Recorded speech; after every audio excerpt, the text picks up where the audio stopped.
നമസ്തേ. ഒരു കഥ പറയാം. ഒരു ആശ്രമത്തിലെ കഥയാണ്. ഒരു ദിവസം ഗുരു നോക്കുമ്പോൾ മുറ്റത്തെ ശിഷ്യന്മാർ തമ്മിൽ വലിയ ബഹളമാണ്. എന്താണ്?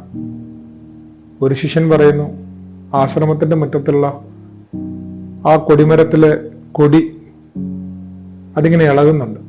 മറ്റേ ശിഷ്യൻ പറയുന്നു, കൊടിയല്ല ഇളകുന്നത്, കാറ്റാണ് ഇളക്കുന്നത്.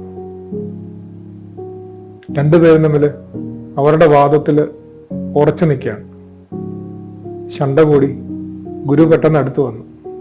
വിവരം അറിഞ്ഞപ്പോൾ ഗുരു അവരോട് പറയുകയാണ്, കൊടിയുമല്ല ഇളകുന്നത്, കാറ്റുമല്ല ഇളകുന്നത്, നിങ്ങളുടെ മനസ്സാണ് ഇളകിയിരിക്കുന്നത്.